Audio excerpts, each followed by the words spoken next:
Ceci est un livre audio autogénéré par Google. Collection Ingénierie et formation. Collection Ingénierie et formation. Collection dirigée par Jean-Noël Demol et Catherine Guillaumin. Ce que tu verras d'abord n'existe plus, ce que tu verras ensuite n'existe pas encore. Ainsi s'exprimait Léonard de Vinci, il y a 500 ans. Pour lui, l'invention était la vertu cardinale de l'ingénieur. Deux sentiments s'éveillèrent soudain en moi, la crainte et le désir. La crainte de la caverne sombre et menaçante, le désir de voir si elle recèle quelque merveille. Codex Arundel F 155 r°. Ainsi se donnait-il la folle ambition de comprendre du vivant, d'apprendre du vivant et de s'en inspirer afin de résoudre des problèmes concrets, en exerçant son ingéniosité. L'exploration de la conjonction entre ingénierie et formation est opérée par des professionnels, des enseignants ou formateurs, des chercheurs universitaires. Les auteurs de cette collection inventent leurs propositions dans l'ère du nouvel esprit scientifique, 1905, et de l'épistémologie bachelardienne, 1938. En privilégiant un travail de recherche qualitative, ces productions s'inscrivent dans cette théorie de l'enquête que décrivait Dewey en 1938. La collection ouvre de nouvelles pistes d'analyse et d'interprétation dont le point de départ est toujours un doute authentique selon les mots de C.S. Peirce, une interrogation sincère sur les situations professionnelles et l'exercice du métier. Déjà paru. Emmanuel Ruch, Samuel Renier, Fabienne KWOCZ et Catherine Guillaumin dire Coopérer et se professionnaliser 2020. Thierry Ardouin, Sophie BRIQUETDUHAZE, Emmanuel ANOOT, Le champ de la formation et de la professionnalisation des adultes. Attentes sociales, pratiques, lexique et posture identitaire 2017. Jean-Noël Demol et Catherine Guillaumin dire Vivre et penser l'alternant. Se professionnaliser en santé 2017. Béatrice Verquin-Savario et Marielle BOISSART dire Le portfolio entre ingénierie et reliance sociale 2016. Marek LAWINSKI, Collaborer et se professionnaliser dans un contexte managérial 2016. Philippe Sounet, tuteur professionnel et formateur, travail en clair-obscur en soins infirmiers 2016. Préface. Christophe Niewiadomski. Préfacer le bel ouvrage de Julien de Miribel consacré à l'expérience et à la professionnalisation des infirmiers en psychiatrie est à la fois un plaisir et un honneur. En effet, le travail présenté dans ce livre revêt à mes yeux une importance toute particulière. Outre les résonances personnelles que ce sujet entretient avec ma propre expérience clinique, puisque j'ai moi-même longtemps travaillé dans le secteur de la psychothérapie institutionnelle dans une carrière professionnelle antérieure à celle d'enseignant-chercheur, et au-delà de l'amitié portée à l'auteur, collègue dont j'ai suivi le remarquable parcours intellectuel et institutionnel à l'Université de Lille, le propos développé par Julien de Miribel dans cet ouvrage me semble de nature à permettre aux professionnels concernés de s'approprier des arguments essentiels face aux enjeux de normalisation contemporaine des pratiques de formation et de soins, et ce tout particulièrement dans le domaine de la psychiatrie. Lucien Bonafé, psychiatre désaliéniste à l'origine de la politique de secteur en psychiatrie, expliquait fort justement que l'on juge du degré de civilisation d'une société à la manière dont elle traite ses fous. Or, les dernières décennies ne sont guère encourageantes à ce propos. Si 12 millions de personnes sont aujourd'hui touchées par des troubles psychiatriques en France, soit une fraction non négligeable de la population, les modalités d'accompagnement qui leur sont proposées, de l'avis de la plupart des professionnels et des associations d'usagers, pose de très nombreux problèmes dont les praticiens, mais aussi la presse grand public, se sont largement fait l'écho. Ainsi, le Nouvel Observateur, le 24 janvier 2019, titrait « Ce qui est en crise, c'est notre hospitalité, la psychiatrie craque ». L'article fait état de 3 grands problèmes auxquels se trouve aujourd'hui confrontée la psychiatrie contemporaine.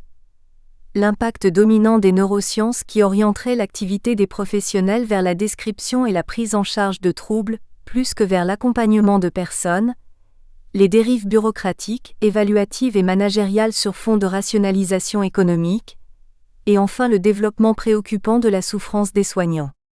Sur ce dernier point, l'article précise La contrariété chronique du psychiatre ou de l'aide-soignante provient certes de ce qu'on lui fait subir et de ce qu'on l'empêche de réaliser, mais aussi de ce qu'il finit par accepter de faire et qui vient heurter profondément ses valeurs. Ainsi, en psychiatrie, mais aussi plus largement dans l'ensemble des métiers de l'aide à autrui, Niewiadomski et Champy-Remousnard 2018, lorsque les idéaux personnels et collectifs des professionnels se trouvent mis à mal par la prégnance d'une idéologie gestionnaire où la logique de l'efficacité et du profit s'oppose au respect des personnes, Golejac 2005, lorsque la norme managériale conduit à mettre de côté ces états d'âme, au prétexte des apostrophes. Une optimisation des performances, alors les professionnels de santé se trouvent confrontés à des contradictions identitaires et idéales pernicieuses et destructrices, Dujarrier 2006. Ce constat d'une crise de la psychiatrie contemporaine croise par ailleurs le remarquable travail d'enquête réalisé par Patrick Kupchou il y a quelques années, Kupchou 2014. L'auteur montrait en effet comment la société néolibérale et les facteurs économiques et politiques qui s'y trouvent associés induisent, sous prétexte de rétablissement et d'insertion, une exclusion des malades qui ne peuvent justement pas s'inscrire dans le modèle attendu d'un individu autonome et productif. Nicolas Dissès, dans une perspective séquente, évoque pour sa part l'incidence des transformations sémantiques qui tendent à promouvoir le terme de santé mentale en lieu et place de celui de psychiatrie. Il précise à propos de la politique dite de santé mentale, elle est la modalité dont notre société non seulement traite la question de la folie, mais également vient proposer une norme, celle de l'usager, auquel chacun, y compris le fou, aurait à se conformer. Cette norme est un idéal de l'économie libérale, puisque le terme d'usager n'est mis en avant que pour masquer celui de consommateur de soins. Il est inutile de vouloir réinsérer socialement le fou, au moyen d'une telle politique qui promeut un bonheur pour tous dans la consommation, parce que la folie est étrangère à cette course à la consommation. Autrement dit, en récusant l'essence même de la folie, nous la livrons aux ségrégations qui traversent notre social. Dissès 2008, pp 139 à 140.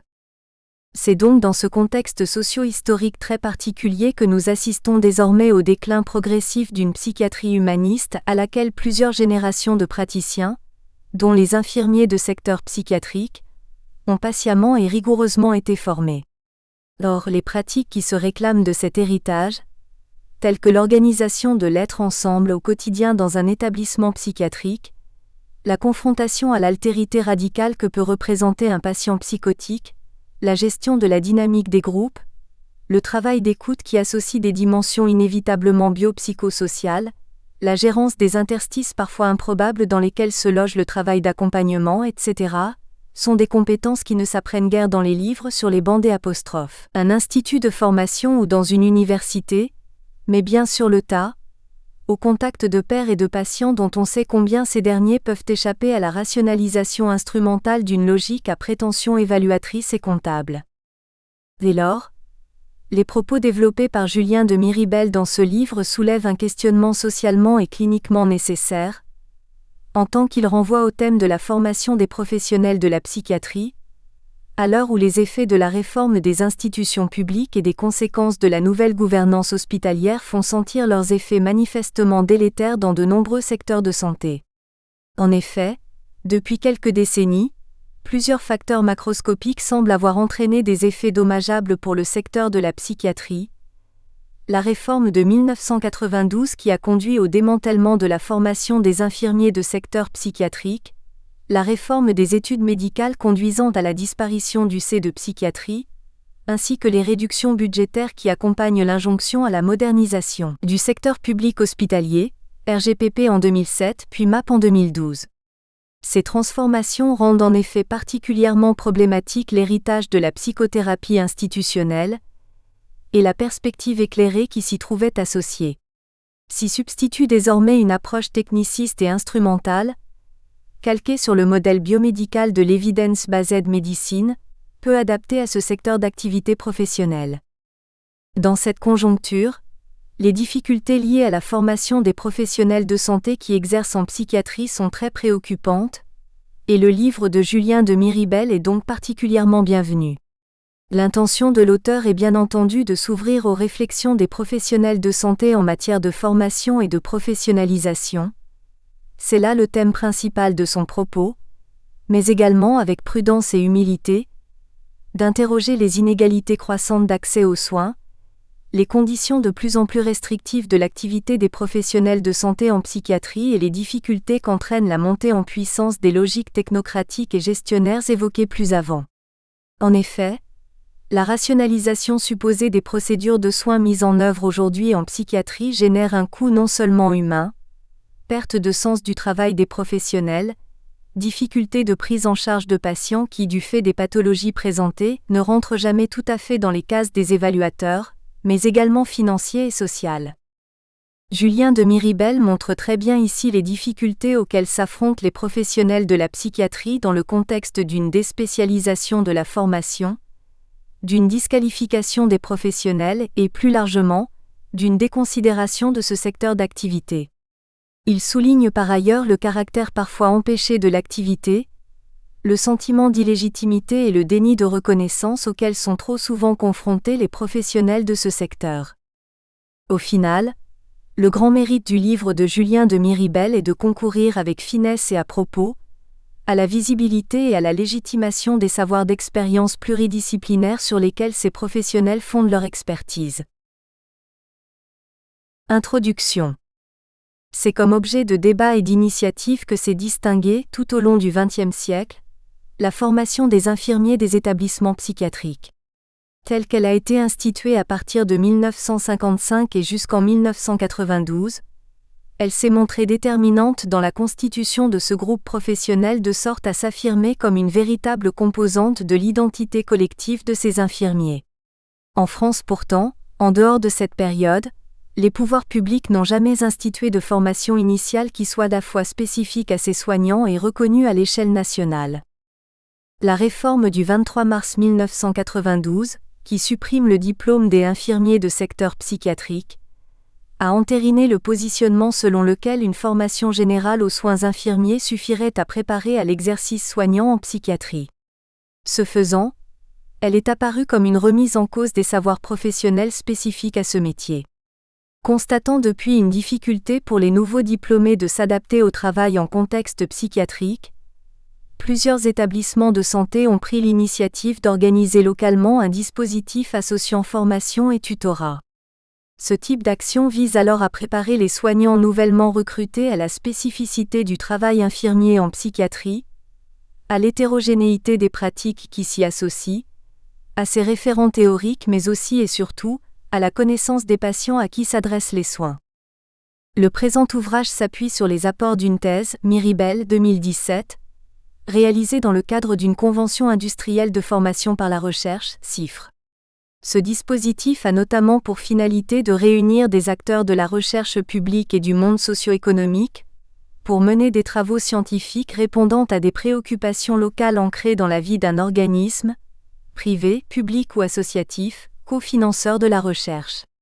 Celle dont il est ici question a été conduite pour le compte de l'établissement public de santé mentale, EPSM, Lille Métropole est menée dans le cadre des activités du Centre interuniversitaire de recherche en éducation de Lille, CIREL, laboratoire de sciences de l'éducation et de la formation rattaché à l'Université de Lille. Cette recherche a donc été menée dans une double perspective. D'une part, celle d'une investigation dont les repères, la méthode et les analyses s'attachent à répondre à des critères scientifiques en sciences de l'éducation et de la formation. D'autre part, celle d'un apport de connaissances pour l'action s'efforçant de présenter une utilité sociale du point de vue des acteurs œuvrant en psychiatrie.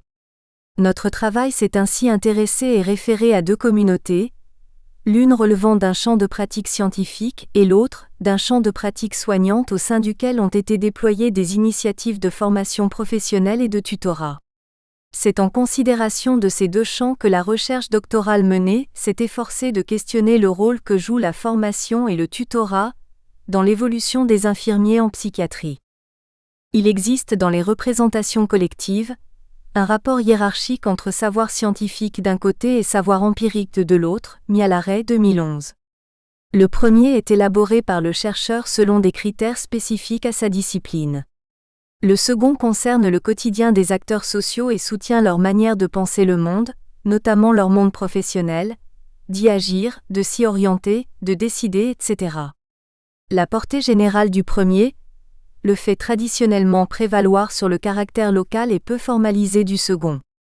Vis-à-vis de cette asymétrie, nous ferons nôtre le positionnement de Mialaret concernant le rapport entre ces deux types de savoir. Ils ont chacun leur raison d'être, leur utilité, leur nécessité. Aucun d'eux ne doit éliminer l'autre. 2011 page 175.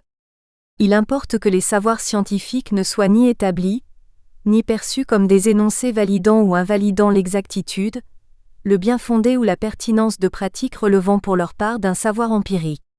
Cet ouvrage est bâti sur l'idée que savoir scientifique et savoir empirique ne doivent pas entretenir un rapport de verticalité ou d'opposition, mais de complémentarité. Les deux formes de savoir ne doivent donc pas, selon nous, s'enfermer dans des citadelles pour préserver leur pureté et leur valeur. C'est en se confrontant qu'elles vont s'enrichir. Mialaret 2011 page 176. Cette position fait reposer notre démarche sur l'idée que les sciences sociales et humaines contribuent à donner un sens à l'activité de travail et à chacune de ses actions, ceci considérant que si les connaissances en question ne servent pas à dicter des conduites, elles servent à les interroger. Bayrou, 1998 page 132. Ce faisant, une telle démarche n'en repose pas moins sur une ambivalence qui paraît incontournable et qui caractérise la relation entre la recherche scientifique et leur terrain d'investigation. Si en effet, le travail du chercheur entend apporter des éclairages sur l'activité des praticiens, il peut tout aussi bien être amené à inquiéter en introduisant du doute, de la complexité et en rendant possible des bouleversements pas toujours faciles à assumer pour les acteurs. Champy-Remoussenard 2010b page 31. Les dynamiques de professionnalisation dont il sera ici question témoignent d'une recherche toujours plus poussée de rapprocher les dispositifs de formation des situations de travail. À ce titre, nombre de travaux, sur lesquels nous reviendrons, ont traité à l'aune de la professionnalisation comme objet de recherche, des transformations sociales et psychosociales à l'œuvre dans les relations entre éducation, travail et formation. Le présent ouvrage s'emploie à contribuer à l'éclairage de ces dimensions, en les examinant au prisme d'initiatives déployées pour former des infirmiers intégrant nouvellement le champ de la psychiatrie. Quelle est la portée de telles initiatives ? Cette question sera ici examinée à travers 3 échelles d'analyse. Un regard au niveau macro cherchera à situer les questions de professionnalisation à la lumière de leur contexte historico-culturel. Comment formation et tutorat prennent-ils place dans l'évolution de la profession infirmière en psychiatrie ? Un point de vue méso sera plus spécifiquement porté sur le déploiement de dispositifs de formation et tutorat, et la manière dont ceux-ci sont appropriés par les acteurs auxquels ils s'adressent. Enfin, sur un plan plus micro, nous nous intéresserons à certaines dynamiques à l'œuvre dans l'appropriation du métier par les infirmiers novices, dans leur développement professionnel et, plus largement, dans la construction de leur rapport au métier. La mobilisation de ces 3 niveaux d'analyse ne reposera pas sur 3 parties séparées, mais ces derniers seront articulés les uns aux autres tout au long de cet ouvrage. Le champ de questionnement que nous proposons ici d'aborder est traversé par des enjeux sociaux et théoriques. Sociaux d'abord, parce qu'ils s'inscrivent dans un ensemble de préoccupations par lesquelles les acteurs du champ de la psychiatrie sont concernés. Traiter de formation et tutorat des infirmiers en psychiatrie interroge en substance les savoirs spécifiques à ce groupe professionnel, leurs voies de circulation interne au métier et leurs modalités de reconnaissance. Questionner ces dimensions interpelle également la place sociale des professionnels soignants en psychiatrie, celle de la division de leur travail, que celle-ci leur soit imposée ou qu'elle soit négociée au fil des situations. Théorique également, parce que la compréhension et l'interprétation des dynamiques d'appropriation du métier des nouveaux infirmiers en psychiatrie impliquent, sur le plan des idées, d'examiner des concepts utiles à l'analyse de ces dimensions et ce faisant, de préciser leur portée et leurs contours. Dans cette optique, le recours à la notion d'expérience dans le titre de cet ouvrage est tout à fait significatif des orientations qui lui seront données. Sa mobilisation s'appuie sur le postulat que l'expérience relève indissociablement d'une dimension à la fois individuelle et collective. Si elle constitue, nous le verrons, une ressource pour le professionnel en développement, elle revêt aussi un sens partagé. L'expérience se construit en effet en grande partie via l'interprétation du vécu, selon des référents déjà là, et relevant des systèmes culturels dans lesquels évolue le sujet. En nous intéressant à cette expérience infirmière en psychiatrie, nous examinerons à un moment donné certaines dynamiques par lesquelles transitent les ficelles du métier, ce que Baker 2002, page 23, désigne comme un truc simple qui vous aide à résoudre un problème. Si l'on suit cet auteur, on notera que cette idée se décline de manière spécifique d'un métier à l'autre. Tous les métiers ont leurs ficelles, leurs solutions spécifiques à leurs problèmes spécifiques, leur manière de faire simplement des choses que les profanes trouvent très compliquées. Ces trucs simples, qui constituent des clés d'entrée dans le métier, sont certes des communications sûres et dans la pratique, des conseils prodigués, des façons de faire partager, des moyens donnés pour faire face aux épreuves et aux imprévus des situations.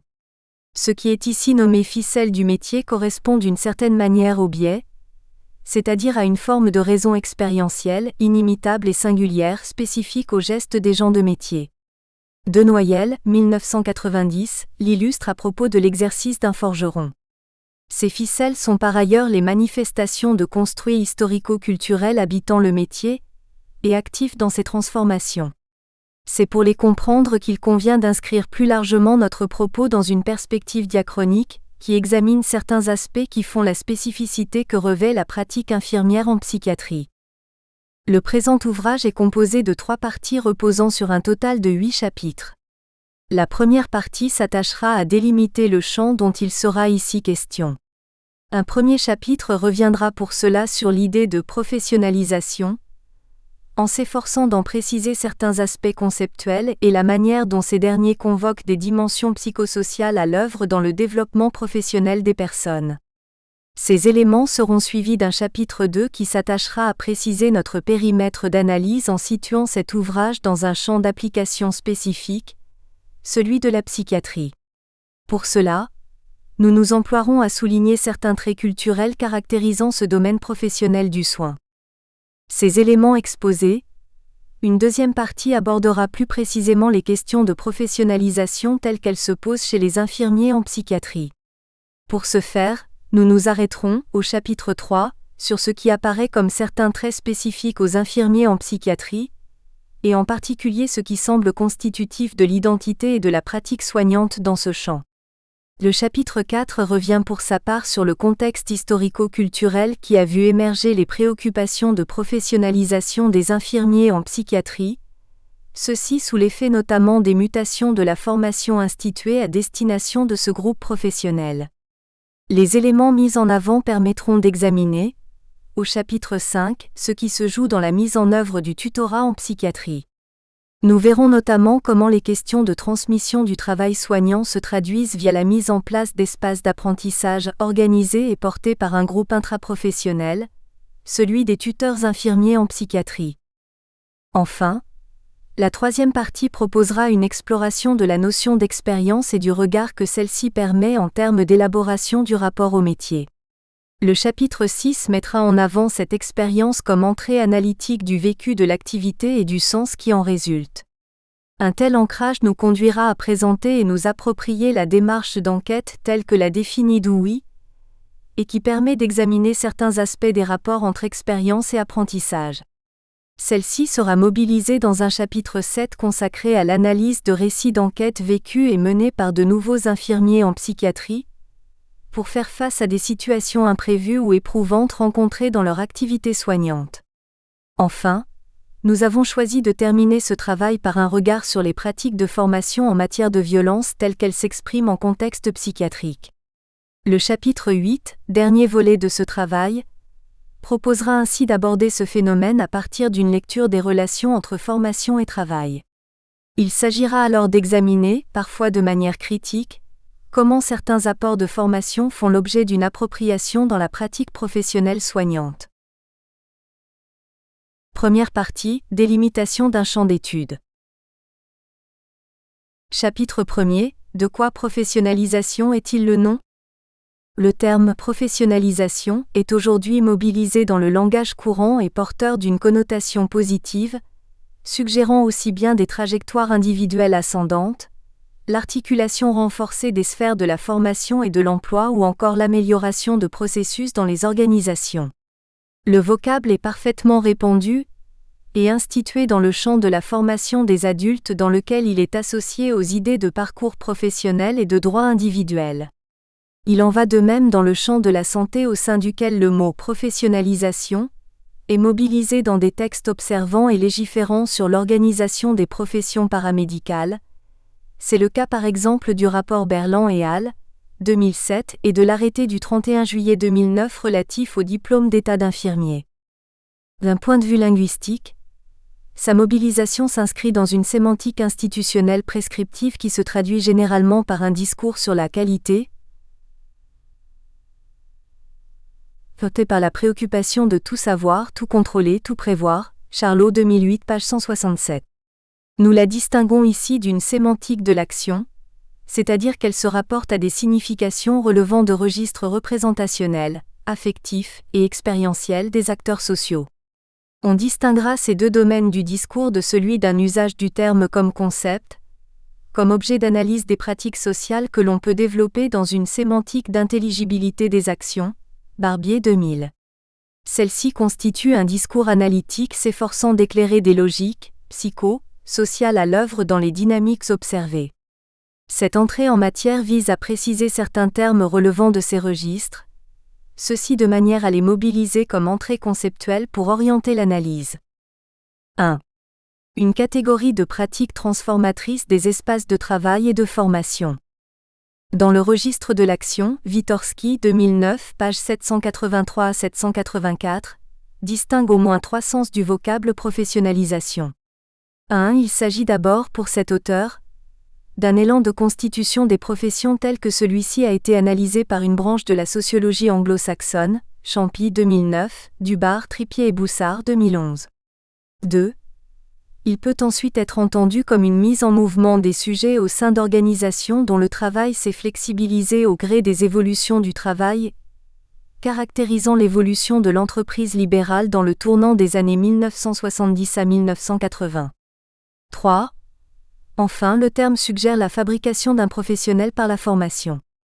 C'est principalement à partir de ce troisième sens que la rhétorique des promoteurs, côté pouvoir public et organisation, d'une formation complémentaire et d'un tutorat à destination des infirmiers en psychiatrie s'est développée. Ceci étant, nous verrons tout au long de ce travail que la mise en œuvre d'un tutorat en psychiatrie est motivée par des questions associées aux deux premiers sens portant à la fois sur l'évolution du groupe professionnel des infirmiers en psychiatrie et la mobilisation des sujets destinataires des actions de professionnalisation. Les questions de professionnalisation semblent se poser au sein des espaces de travail, de formation, dans les parcours des personnes, mais aussi dans une logique globale. De Mazières 2009, page 86, s'appuie sur les travaux de Harold Perkin pour généraliser ce phénomène. Pour ce dernier, ce sont les univers du travail dans leur ensemble qui se professionnalisent, voire la société tout entière. Cet auteur considère que la professionnalisation renvoie à la capacité des travailleurs à définir le contenu de leur travail. Cette dimension autonome est régulée par un processus dialectique entre l'injonction organisationnelle à professionnaliser l'activité, from above, et la revendication de reconnaissance et de pouvoir d'agir de la part des travailleurs, from within. Ainsi, pour de Mazières, la professionnalisation renvoie à la diffusion de normes de professionnalité sous la double impulsion de demande de reconnaissance de travailleurs et de formulation d'exigences de la part de leurs partenaires. De Mazières 2009, page 88. Cette mouvance généralisée semble alors s'inscrire dans une recherche systématique de performance et d'efficacité qui, du point de vue de la formation, se traduit notamment par un développement accru d'une dimension professionnelle dans les formations initiales. Les dynamiques de professionnalisation s'étendent au tissu social dans son ensemble, Durand 2012. Les dimensions comptables, gestionnaires et managériales apparaissent par ailleurs comme des sources puissantes d'inspiration dans le déploiement de ce mouvement. Celui-ci a particulièrement investi les métiers dits de l'interaction humaine, ainsi que l'ont souligné Mauban et Piot.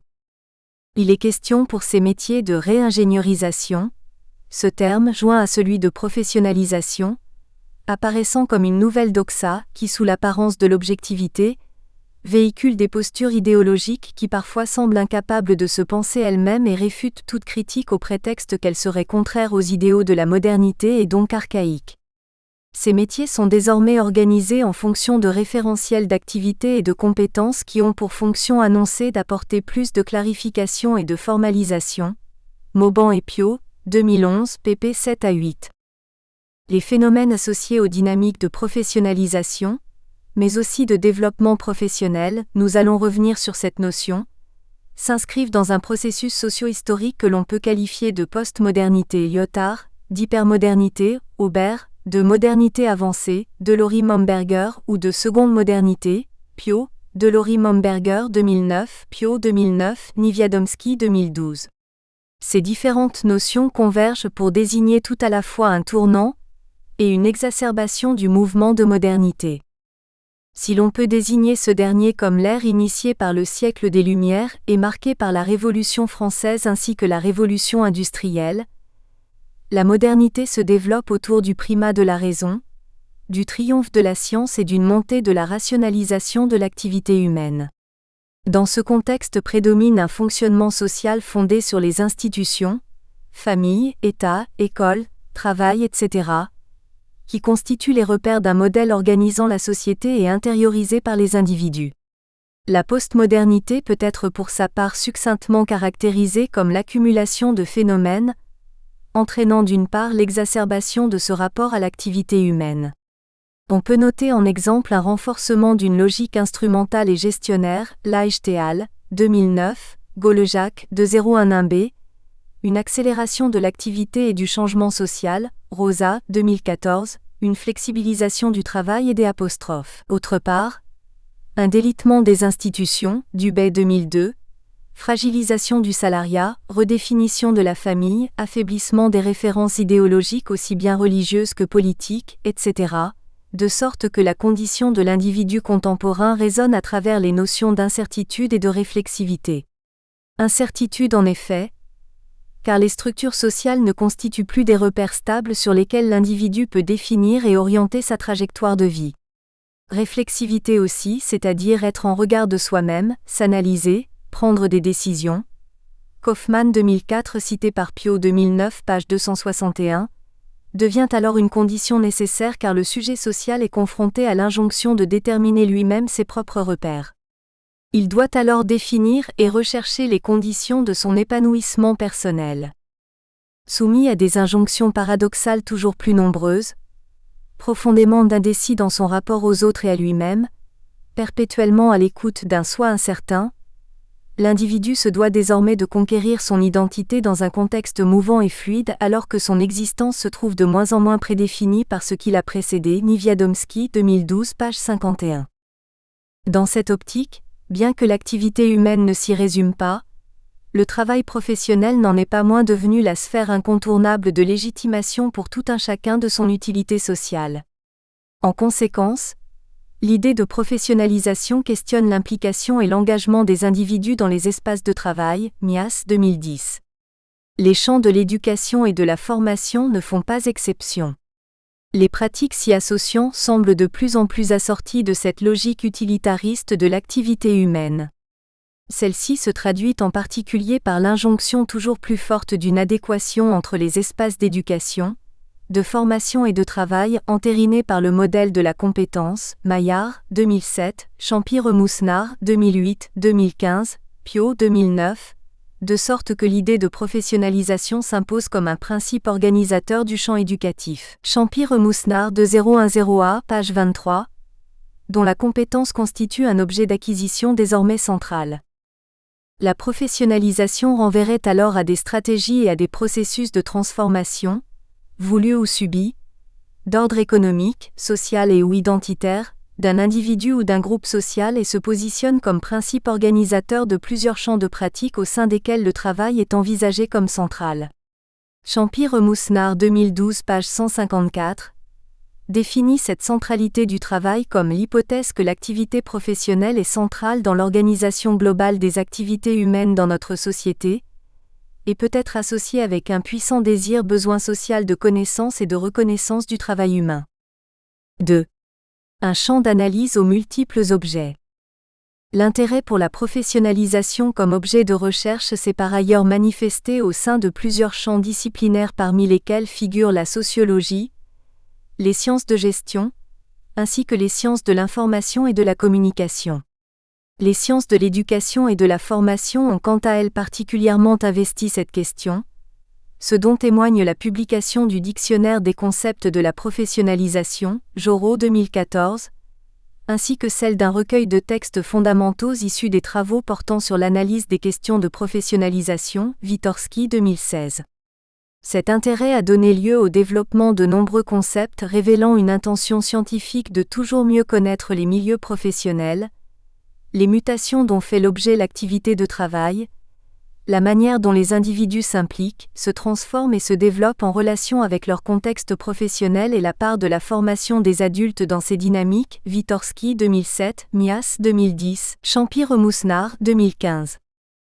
À la lumière de ces concepts, Mias 2014b, page 352, note que la professionnalisation peut être considérée comme un objet de débat, de controverse, entretenu sur les terrains scientifiques et sociaux par ses traductions disciplinaires diverses souvent liées à sa polysémie. Cependant, sa clarification semble être conditionnée par la capacité de chercheurs d'horizons différents à se montrer suffisamment polyglottes pour pouvoir effectivement comprendre et parler, un peu eux-mêmes, les langages disciplinaires de leurs coéquipiers, Mias 2014b, page 353. Ainsi, dans le registre de l'analyse de l'action, le concept de professionnalisation se décline de différentes façons. Bourdoncle 2000 en identifie plusieurs objets. 1. Il parle de professionnalisation de l'activité, c'est-à-dire sa formalisation en vue d'être enseignée, transmise, convertie en référentiel. 2.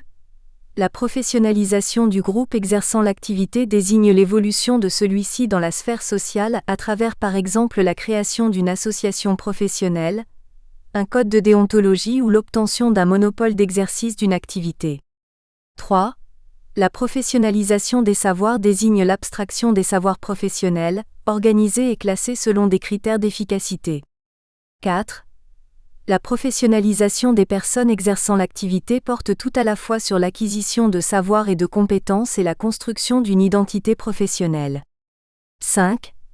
La professionnalisation de la formation désigne la manière d'élaborer la formation afin de rendre des individus opérationnels pour exercer une activité économique précise.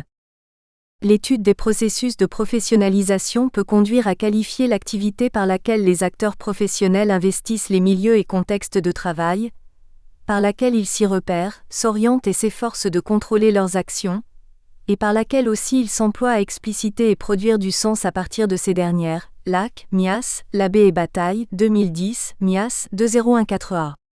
Cette perspective étant indissociable de la question du sujet, Astier, 2008, Sorel, 2008, les notions de construction identitaire, d'expérience et de réflexivité prennent alors place dans la compréhension des processus de professionnalisation, Wytorski, 2007, 2008b, et viennent par ailleurs complexifier l'analyse des formes d'engagement de ces sujets dans les espaces des apostrophes. Apprentissage, Kaddouri 2006-2011. Les processus de professionnalisation interpellent alors la notion de développement professionnel. Celle-ci est étroitement associée à l'évolution caractérisant la postmodernité. Elle associe tout aussi bien les notions de compétence, efficacité au travail et formalisation des ressources, et celle d'identité professionnelle impliquant une construction de sens en lien avec, d'une part, les représentations de l'individu au sujet de l'histoire et de la mémoire de son groupe professionnel d'appartenance, Mias 2010, et d'autre part, activité de travail animant un sujet en harmonie, en tension ou même indifféremment des actions de professionnalisation déployées, Kaddouri 2001-2006, Wytorski 2007, Pio 2009. Pio 2009, page 260, résume cette idée selon laquelle l'activité d'une personne au travail synthétise à chaque instant des éléments tenant aux compétences qu'il met en œuvre et à l'identité professionnelle qu'il mobilise.